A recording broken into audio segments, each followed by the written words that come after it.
A. What I mean is my last name begins with A. And growing up, I was always first in line. I led my grade school classes out to the lunchroom, to recess. I even got the front row desk, right in front of the teacher. And I had to be first when it came to going and getting those god-awful shots that they used to give in school with one of those air gun injectors. I mean, how horrible is that? What were they thinking? Line up a bunch of little kids and shoot them in the arm with an air gun? I mean, you guys ever have to do that? I'm the only one? I hated it. It was awful. It was one of those times that I wished my last name began with anything other than an A. It could be at the back of the line. But no, I was always first. I didn't know any other way of being in this world but first. And then I got out into the real world. Being an A really didn't matter anymore. My whole world got turned upside down. There was always one more line to stand in, and I was hardly ever at the front of it. It just didn't seem fair anymore. Others got to be first, and I had to simply find my place, wherever that may be in that line. And it didn't take me long to figure out life is not always fair.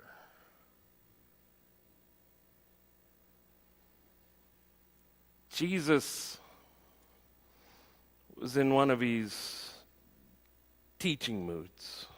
A few chapters back, he had fed the 5,000. He had walked across that stormy sea. He rescued Peter from drowning, and then he calmed the waters. He had encountered a Canaanite woman with a sick daughter, a bit of an attitude, and then he fed 4,000 people, and Peter declared him to be the Christ. I mean, Jesus was on his way to Jerusalem. And while he was walking down the road, he decides to teach his disciples about what the kingdom of heaven is like. First, he tells them it is like a king who settles accounts with these slaves. And then he says, if you want to be a part of this kingdom, that you have to be like a little child. And you're going to have to give it your all. Everything that you have. All of which started making his disciples wonder then, who among us is the greatest? Who would be the first to inherit the kingdom? I mean, it's a great question, really, an honest question. After all, they were the ones who have followed him all of this time. They have given up everything. They have left home and family, given Jesus their all. They've been there ever since the beginning. Shouldn't they be the first to inherit the kingdom? And so in response, Jesus tells them another parable. The kingdom of heaven is like a landowner, he says. A landowner who hires laborers to work in his vineyard.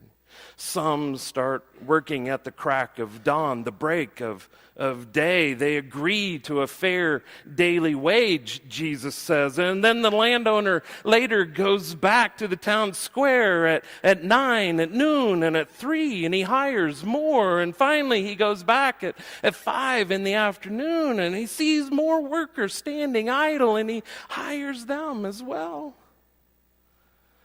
Soon that blazing sun has finished its course for the day, and the cool breezes begin to blow, and the owner of the vineyard calls his manager over to him, and he instructs him to pay all of the workers. I mean, it's that moment that they've all been waiting for: hard work, a fair daily wage. But instead of starting with those who have been out all day long working in that hot sun, the owner of the vineyard tells his manager to begin by paying those who he hired last. And as the manager reaches the back of the line, he presses 1 denarius into the palm of each. I mean, they grasp because they just can't believe what they have received. 1 hour of work and they get a denarius? Those at the front of the line, the first hired, are straining now to see, to hear what's going on. And a murmur begins to go through the crowd. The owner of the vineyard, they think, oh, he's a very, very generous man. He has paid the latecomers a whole denarius. Just 1 hour of work. Oh, we who have been here all day, boring the heat of the sun, we're going to be rich.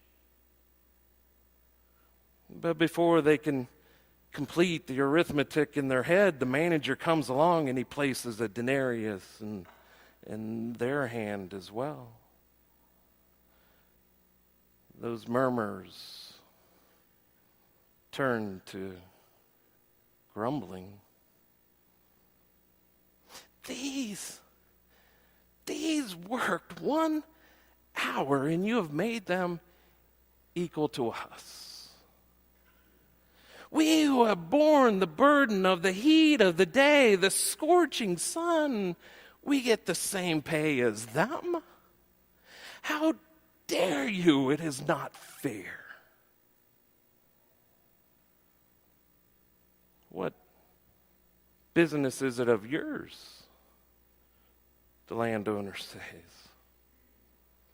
Can I do what I want to do with my own money? Did you not agree to a fair daily wage?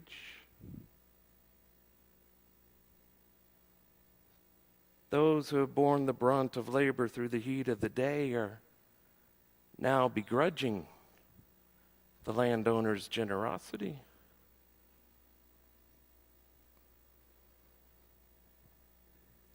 And it makes me wonder about us. Aren't we sometimes a whole lot like them? What I mean is, don't we human beings have this innate sense of what is really fair in life and what is not? Are we not always calculating what is due to us and what is due to someone else? I do. I think it all began in grade school. For some crazy reason, every now and then, those teachers of mine would reverse the order, and I would have to go last. I would watch my classmates go through the line first. I would have to sit and watch and wait. They got the first choices. They got the top picks. They got the best seats. It wasn't fair. I was an A. I should have got to go first. But that's not how life really is it? Life's not always fair. I mean, surely you've heard the stories. A city employee arrives early at her desk every morning. She answers the phone until her tardy coworkers can get there. She skips lunch in order to catch up on the filing that she didn't get done because she's always doing somebody else's job, and she stays late filling out the reports that her supervisor asked her to do. And when the annual raises come around, her boss calls her into the office and explains that while she has done this exemplary job, there will be no merit increases this year. Salaries will all be increased the same. Everyone will receive the same amount across the board. It will do more for group morale, the boss tells her. Or how about the man who cares for his elderly mother, taking her into his own home when she becomes too frail to live by herself? And even though he has 3 other brothers and sisters nearby, not any of them really check in to do anything to help out. I mean, sure, they call him from time to time. They tell him how grateful they are for what he is doing for their mom, but none of them offer to help out. None of them offer any relief. They have their own problems, his mom tells him, making excuses. I just thank God for you, Sonny, all that you do for me. And then when she dies unexpectedly and the whole family shows up at the lawyer's office, they're all ears. And the man who has spent his life savings caring for his mother sits and listens with his head in his hands as that will is read. I leave my entire estate to be divided equally among all 4 of my children because I love them all the same. Life is not always fair,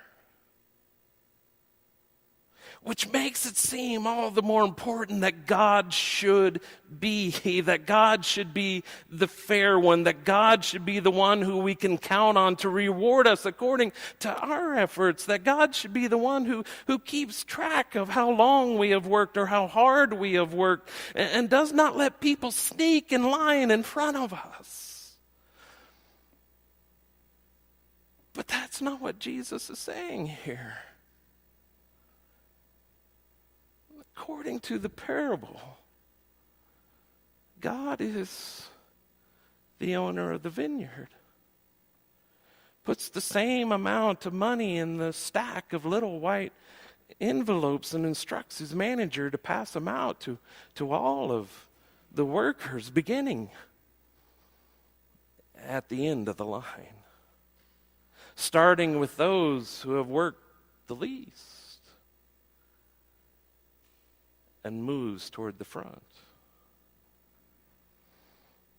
Kind of strange parable, don't you think?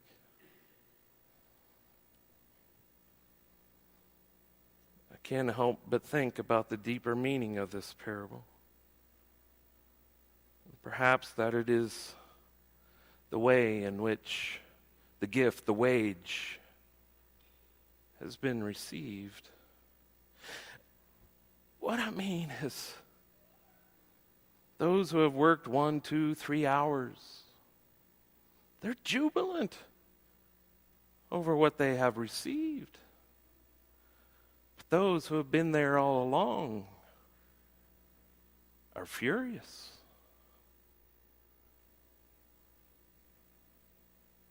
Barbara Brown Taylor says that what this whole parable really is all about is where we choose to locate ourselves in that line. She says that 99% of us choose to locate ourselves at the front. We're the ones, she says, who have gotten the short end of the stick. We're the ones who have been cheated. We're the ones who've gotten up early and worked hard and stayed late. And for what? Some backward landowner can come along and start at the wrong end of the line, treating us as if we are no better than those ne'er-do-wells who don't even bother to get up and get dressed until noon. I mean, this is how most of us choose to see this parable, she says. And then she asks, Is it entirely possible that we are mistaken about where we truly are in that line? Is it possible that as far as God is concerned, we are halfway around the block?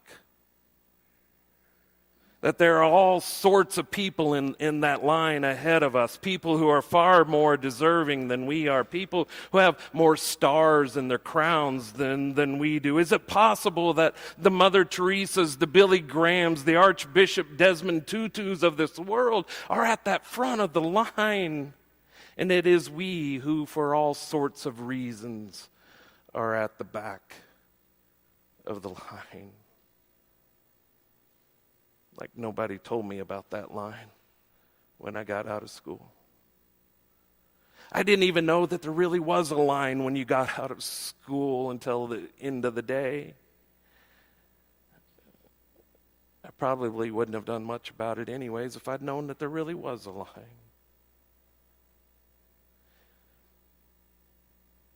Imagine with me that it is you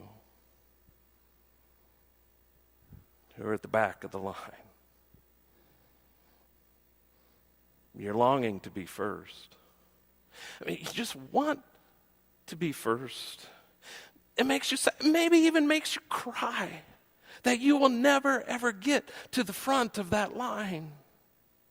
You may even want to give up on trying to get to the front of that line. When all of a sudden a murmur goes through the crowd, the manager appears out of nowhere, walks right up to you, and says, "Today, I'm starting back here."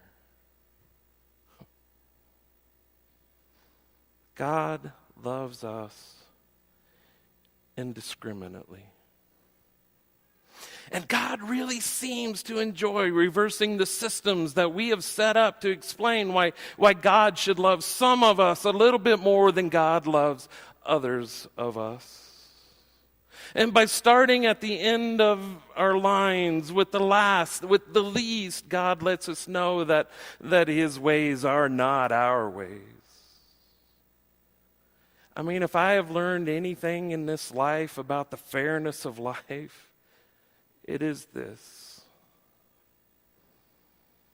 God is not always fair, but God is generous. And according to this parable, Jesus told disciples who were questioning who is the greatest among them, when we begrudge that generosity, it is because we have only forgotten where we stand in the line. So I ask you this: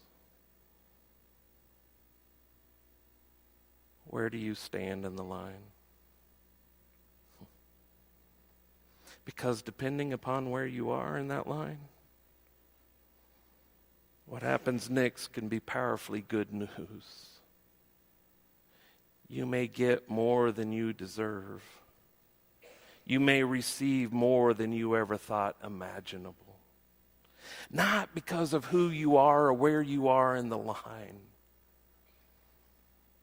but because of who God is.